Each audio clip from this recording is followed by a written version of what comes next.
Sean Becker. I am the director and editor of Scary Sleepover, and I'm here with, I guess you'd say the co-host, Arwen. How you doing? Anyways, Arwen and I just wanted to give a quick introduction to some end-of-season clips here for Season 1 of Scary Sleepover. So I guess these are the best table scraps. No, that sounds insulting. Here are clips that weren't good enough to make it into the show. Yeah, that'll work. B7. You sunk my battleship. Yes. Have you seen Battleship yet? The movie? No, I've heard all about it from you, though. It's so good. Between you and Joe. I know, but like nobody wants to believe me. Like it's so good. Is it Battleship or is it Rihanna? Do you have a thing for Rihanna? I do love Eminem's "Love the Way You Lie." I'm not gonna lie. I know every word to it. Sometimes Really? in the car, and I'm just like hardcore rapping.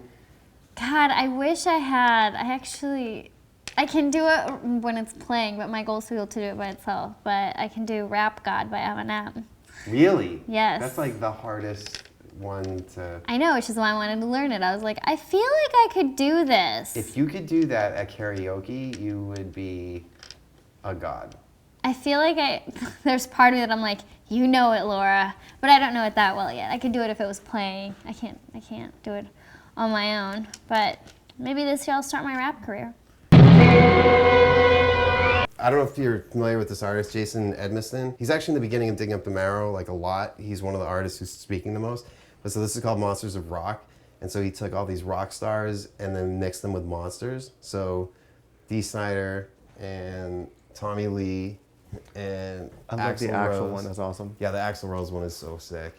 And then there's Joey Ramone and Angus Young. But yeah, super, super cool. I still don't know how I came up with this like Smurf blue color for the walls, but I was going with like a cobalt blue, like a much darker blue. And then the guy was like, oh, if it's for a kitchen, you want it to be bright. You really want it to be bright. And I was like, oh, okay. And then after I'd already done one wall, I'm like, this is too bright. Do you know what's really funny about my house is I think that people have this perception that we're horror directors and our houses are dark and bleak and black. But you walk into my house and it's like there's like really light paint colors, and I spend more time talking about my paint color that I chose for my living room and my kitchen than I do being like, dude, look at this satanic awesome poster that I have. I'm like, look at my eggshell, whatever. Like it's really hilarious that you're here talking about your paint color, and I spend most of my day talking about the paint color in our house, which is pretty awesome. Well, do you have any of your like movie stuff hung up in your house? Yeah, I have. My wife has given me one room, so I have in my office is like it's really compact of like everything I have is like on every one of the walls. So it's like our house is like nice and normal and bright and airy. Then you walk into my office and it's like death and destruction, hell and Satan, and it's great. What I have now though is I love antiques, and it's crazy how as I've gotten older, my taste has gotten older. And so I have all these antiques, and it's crazy is that my house looks like the movies I production design. Like my production design is always like 1930s, 40s, and 50s. And my house is like just a blueprint of that. You walk in, there's typewriters and old lamps and old radios and old phonographs. I love that. It's funny too that you live 5 feet away. I just realized that driving over here. It took me like 3.5 minutes. I know, but we're never in town at the same time. I know. Anyway, do you want something to eat? Because there's lots of candy and garbage. And, I'm dangerously underweight, so some candy would be great. Okay. So I was thinking, along the lines of the sleepover thing, like when I used to have sleepovers when I was a kid, like obviously like playing with toys was a big one, like building a fort, action figures. Yeah. But like the toys that I grew up playing with in the 80s, like you were already making movies at that point. So what were your favorite toys? To play with when I was growing up? Yeah, when you're growing up. Because you were too old for Star Wars figures, right? No, well, I was 13 when Star Wars came out, so yeah, I have some Star Wars figures. But you kind of play with toys, I think, really a lot more when you're in this sort of 5, 6, 7, 8, 9, 10 kind of thing. So the big thing for me... or 40. Or 40, yeah. Wow, look at that. That's a lot of toys, dude. You know who's like that? Pee Wee Herman's like that. If you go to Paul Rubens, I'm friendly with Paul Rubens, so I went to his house one time. His entire house is like that for rooms and shelves and everything like that. It's kind of astounding. We had a yellow submarine, like Beatles' Yellow Submarine, and you would roll it on the wheels, and the little the periscopes would turn around as you rolled it on the wheels. That was awesome. Matchbox cars, and also That sounds so boring. we didn't know. We didn't, that's like saying black and white TV was so boring. It was cool at the time. You didn't know what color was until you saw it. But it's just a submarine. Yeah, but I was 3. How much intellectual stimulation do you need when you're preschool? That's fair. And then the other thing that was kind of cool was like Thunderbirds. Remember the Thunderbirds thing? That's a total 60s thing.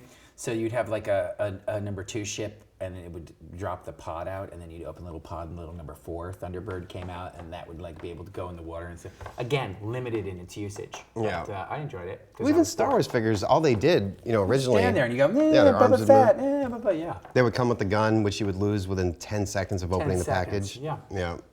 Speaking of opening the package, you don't look like you open a lot of the packages there. You just keep them in boxes and kind of stare at them. What's up with that? Well, there's certain ones that I leave in the boxes. Like if it's displayed well, like those Kiss ones, and those are super collectible. Like those are really hard to find.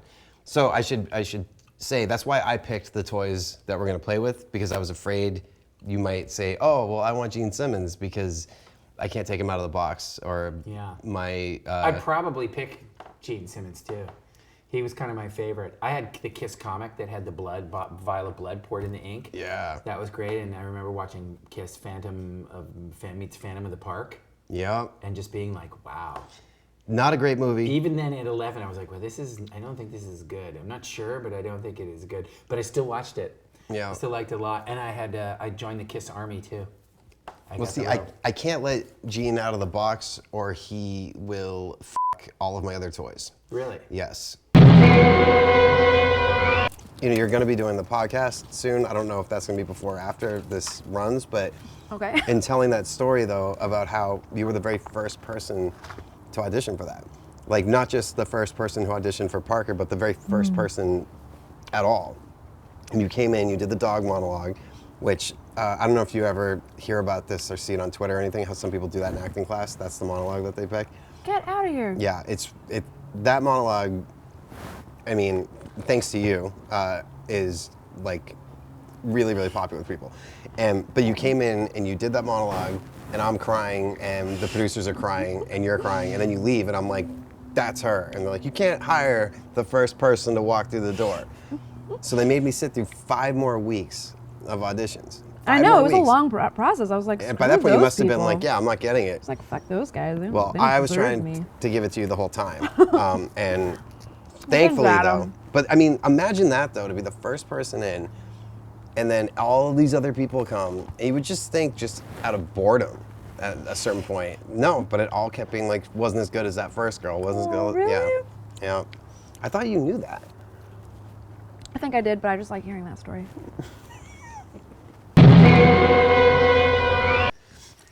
So only the best food here. Yeah, thank God these aren't red vines. Good, so you're a Twizzlers person. Yes, red vines suck. I shouldn't say suck, because maybe they want to sponsor one of our projects someday. So exactly. In which case, we love red vines. Red vines. Trying to keep with the sleepover little kid theme. Yeah, I'm kind of a little kid. We're just because we're under 5'8", right. Doesn't mean we're little. But when's the last time you had a juice box? Never. No, I've had one. It's been a while. You don't have a watermelon one though. Wait, that sounded really racist. I'll drink the fruit punch one. Sorry. Racist. Wouldn't that be funny if we actually had a stack of watermelon juice boxes, but right when you got here, I was like, God, no, don't put out watermelon. Like, put that away. That wouldn't be funny, Adam. Black Lives Matter. No, totally. I didn't think it was funny. Yeah. There was other. Yeah. It was what the f? Well, It would have been funny. It would have been funny, I right? just gotta watch out for people are really sensitive out there. People are really sensitive. Ever since starting a podcast, and no matter what, you can't say anything. Dude, the thing about Twizzlers and Red Vines, somebody's gonna be like, "Are you f***ing serious, man? You don't like those Red guys Vines?" are idiots. Let's boycott them. Yeah. Well, join the club, I guess. I once stayed at a hotel in Vegas, which I won't say the name of, in case they want to ever sponsor this series. I climbed into the bed at night, and there was a syringe in the bed. Mm-hmm. And I mean, I couldn't. It wasn't enough to just take the syringe out or change the. Like, I needed a different room. Like, I was totally like that guy. Like, I mean, but that was like, I mean, I could have poked myself with that. Right. But I got in, like, I felt it by my foot. There was something like hard, and yeah, it was a syringe. Right. Well, that person had a better time than I did at the Tropicana. Oh. Or maybe not. Maybe as they were carting the body out, they forgot to, give it the once over. I had that happen in Kingston, New York. I ended up jumping onto a bed that had a floral covering on it. I had just checked into my room. I jumped on the bed with a floral covering, and something hopped out of the floral pattern. And I looked carefully at it, and it was a pink-handled box cutter. And it was exposed and everything, and that also gave me some second thoughts about the room. Actually, I did change the room, but not because of that, because it was like a bonus, but